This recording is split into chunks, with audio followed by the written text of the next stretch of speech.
নমস্কার। পাঁচমিশালির আজকের পর্বে সকলকে স্বাগত। আজকের বিষয় মমতা বন্দ্যোপাধ্যায়ের বাঙালি বিদ্বেষের বিরুদ্ধে বিক্ষোভ মিছিল। 16 জুলাই বুধবার 2025 ফের রাস্তায় নামলেন মমতা বন্দ্যোপাধ্যায়। উদ্দেশ্য দেশের বিভিন্ন প্রান্তে বাংলা এবং বাঙালিদের বিরুদ্ধে অত্যাচারের প্রতিবাদ করা। এই বিষয়ে কথা বলতে গেলে শুরুটা একটু আগে থেকে করতে হবে। যেমন গান্ধী সুভাষ বিবাদ, দেশভাগের পর বাঙালি উদ্বাস্তুদের পুনর্বাসনের চেষ্টা এবং আরও কিছু রাজনৈতিক ঘটনা। সবটাই বলবো। একটা অনুরোধ, ভিডিওটা শেষ পর্যন্ত দেখুন। এখন যে বাংলা এবং বাঙালির প্রতি বিদ্বেষের অভিযোগ উঠছে তা কিন্তু নতুন নয়। স্বাধীনতা আন্দোলনের সময় থেকে তা দেখা যাচ্ছে, যার সবচেয়ে বড় উদাহরণ গান্ধীজির নেতাজি সুভাষের বিরোধিতা করা। গান্ধীজির প্রতি সম্পূর্ণ শ্রদ্ধা রেখেও বলা যায়, তিনি সুভাষচন্দ্র বোসের সঙ্গে যা করেছিলেন তাতে দেশের কোনো মঙ্গল হয়নি, বরঞ্চ দেশ অনেক পিছিয়ে গিয়েছে। মহাত্মা গান্ধী নিজের জীবনেও একটা বড়সড় সমালোচনার জায়গা তৈরি করে দিয়েছে। কিন্তু তিনি কেন এমন করেছিলেন? অনেকেই বলেন ঈর্ষার কারণে। না, আসলে তিনি সুভাষকে ভয় পেতেন। ভয় পেতেন তাঁর জনপ্রিয়তাকে, ভয় পেতেন তাঁর নেতৃত্ব দেওয়ার ক্ষমতাকে। একথা বললাম এ কারণে, আজ যে বাঙালির প্রতি বিদ্বেষ দেখা যাচ্ছে সেটা আজকের নয়, সেই সময় থেকেই চলে আসছে। দেশের রাজনীতির দিকে তাকালে তার একাধিক উদাহরণ চোখে পড়বে। তবে কি জানেন, বাঙালিকে বলা হয় কাঁকড়ার জাত। বাঙালি নিজেই তার সবচেয়ে বড় শত্রু। তার নজিরও বহু আছে। বাংলা সেই স্বাধীনতার সময় থেকেই বিমাতৃসুলভ আচরণ দেশের অন্য প্রান্ত থেকে পেয়ে আসছে। স্বাধীনতার পর একমাত্র বিধান রায় নিজের প্রবল ব্যক্তিত্ব দিয়ে বাংলার জন্য কিছু দাবি আদায় করতে পেরেছিলেন, আর কেউ তা পারেননি। স্বাধীনতা লাভের পর দেশের সামনে সবচেয়ে বড় সমস্যা ছিল শরণার্থী সমস্যা। আমাদের রাজ্যের ক্ষেত্রে সেটা মারাত্মক আকারে পৌঁছেছিল। 1 কোটিরও বেশি মানুষ এ রাজ্যে উদ্বাস্তু হয়ে চলে এসেছিলেন। কেন্দ্রীয় স্তরে তাদের পুনর্বাসনের চেষ্টা যে হয়নি তা বলা যাবে না। 1949 সালে আন্দামানে এই উদ্বাস্তুদের একাংশকে পুনর্বাসন দেওয়ার চেষ্টা হয়েছিল, কিন্তু তা সফল হয়নি। এর পেছনে রাজনৈতিক বিক্ষোভ একটা বড় কারণ। অভিযোগ সেই বিক্ষোভের মদতদাতা ছিল তৎকালীন বামপন্থীরা।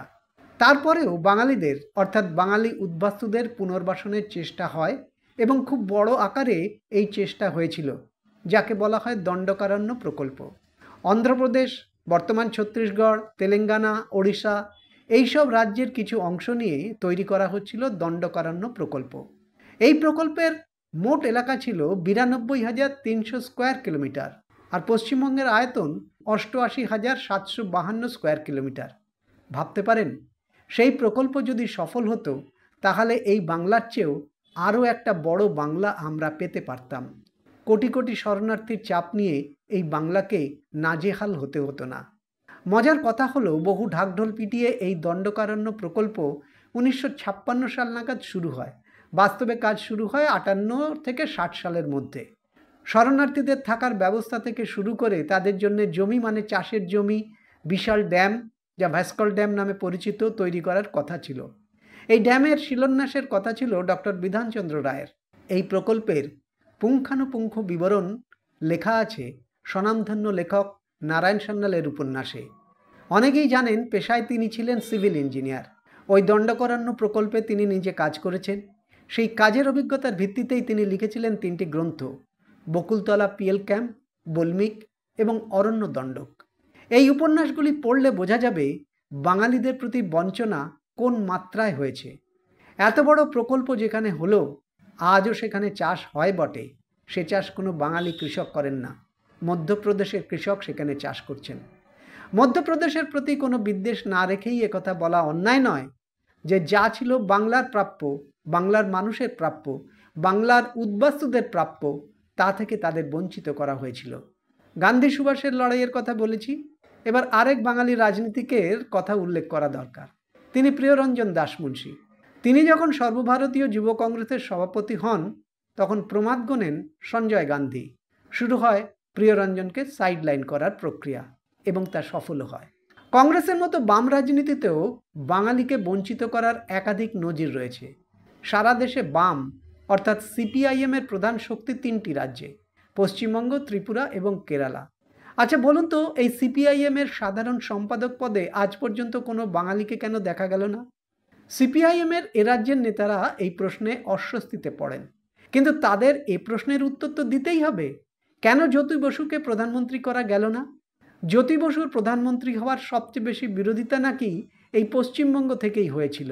আজকের নেতারা সে কথা স্বীকার করবেন না হয়তো, কিন্তু সেটাই বাস্তব। সিপিআইএম এর সর্বভারতীয় সাধারণ সম্পাদক পদে বাঙালিদের মানে এ রাজ্যের নেতাদের না থাকার কারণ হিসেবে একটা কথা বলা হয় যে তাঁরা নাকি ভালো ইংরেজি বলতে পারেন না। আচ্ছা, সোমনাথ চট্টোপাধ্যায় কম ভালো ইংরেজি বলতেন? তিনি তো লোকসভার স্পিকার হয়েছিলেন। কিন্তু ওই যে বলেছিলাম না, বাঙালি কাঁকড়ার জাত। জ্যোতি বসুর প্রধানমন্ত্রী না হওয়া এবং সোমনাথ চট্টোপাধ্যায়কে দল থেকে সরিয়ে দেওয়া বাঙালির সেই কাঁকড়া প্রবণতারই নজির। আর্থিকভাবে বাংলাকে বঞ্চিত করার চেষ্টা শুরু হয় সেই 50-56 সাল থেকে, যখন মাসুল সমীকরণ নীতির কথা বলে বাংলাকে তার ন্যায্য পাওনা থেকে বঞ্চিত করা হয়। ওই নীতির হাত ধরে গুজরাট, পশ্চিম ভারত এবং দক্ষিণ ভারত লাভবান হয়। আর্থিকভাবে ক্ষতিগ্রস্ত হয় পূর্ব ভারতের রাজ্যগুলি, যেমন বিহার, ওড়িশা এবং পশ্চিমবঙ্গ। ফলে বাংলা এবং বাঙালির প্রতি বঞ্চনা একটা সুদীর্ঘ ইতিহাস রয়েছে। আজ অসমের মুখ্যমন্ত্রী যা বলছেন সেটাও নতুন কিছু নয়। এই অসময়ে একসময় বঙালখেদা আন্দোলন হয়েছে, যে আন্দোলনে কয়েকশো বাঙালি মারা গেছেন। আজ অসমে বাংলা ভাষা এবং বাঙালিদের নিয়ে যা চলছে তারও একটা পূর্ব ইতিহাস রয়েছে। হেমন্ত বিশ্ব শর্মার পূর্বসূরীরা অর্থাৎ প্রফুল্ল মহন্ত যার সূচনা করেছিলেন, উনি অর্থাৎ হেমন্ত বিশ্ব শর্মা তাকেই নতুন রূপ দিতে চাইছেন মাত্র। এবার আসা যাক মমতা বন্দ্যোপাধ্যায়ের এই দিনের পদযাত্রার বিষয়। এই মুহূর্তে মমতা বন্দ্যোপাধ্যায় এবং তার সরকার অসংখ্য দুর্নীতি এবং নানা অভিযোগে বিদ্ধ। প্রায় প্রতিদিনই আদালত এবং রাজ্য সরকারের বিভিন্ন পদক্ষেপের বিষয়ে কঠোর মন্তব্য করছেন অথবা রায় দিচ্ছে। এই পরিস্থিতিতে মমতা বন্দ্যোপাধ্যায়ের হাতে অপ্রত্যাশিতভাবে অস্ত্র তুলে দিয়েছেন বিজেপির ভিন রাজ্যের নেতারা, যাদের বাংলার রাজনীতি, বাঙালি আবেগ, বাঙালির সংস্কৃতি সম্পর্কে বিন্দুমাত্র ধারণা নেই।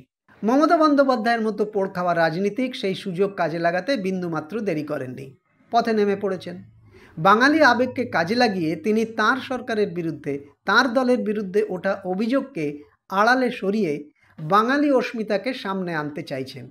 মমতা বন্দ্যোপাধ্যায় যে রাজনৈতিক রসদ পেয়েছেন তার ফল ঘরে তুলতে তিনি সক্রিয় হয়েছেন। তাঁর সেই কাজে এ রাজ্যের অর্থাৎ বঙ্গ বিজেপির ত্রিমূর্তি শ্রমিক, শুভেন্দু, সুকান্ত তাঁকেই সাহায্য করছেন। এই তিন নেতার কেউই ভিন রাজ্যে বাঙালিদের প্রতি দুর্ব্যবহারের বিরুদ্ধে মুখ খুলতে পারেননি, পারবেনও না। কারণ সে কথা যদি তারা বলেন তাদের চাকরি আর থাকবে না। চাকরি মানে ওই দলের পদটি আর থাকবে না। ভিন রাজ্যে বাঙালি নিগ্রহের একাধিক ঘটনা ঘটছে ওড়িশা, অসম, মহারাষ্ট্র, মধ্যপ্রদেশে, বিভিন্ন রাজ্যেই হচ্ছে। কিন্তু বঙ্গ বিজেপির নেতারা সে বিষয়ে মুখে কুলুপ এঁটেছেন। ফলে মমতার এটা প্রচার করতে আরও সুবিধে হচ্ছে যে এ রাজ্যের বিজেপি আসলে বাঙালি বিদ্বেষী। বিজেপি মানেই বাঙালি বিরোধী, বাংলা বিরোধী। আজ এই পর্যন্ত। ভালো লাগলে সাবস্ক্রাইব করবেন, লাইক, শেয়ার, কমেন্ট করবেন, বেল আইকন অবশ্যই প্রেস করবেন। নমস্কার।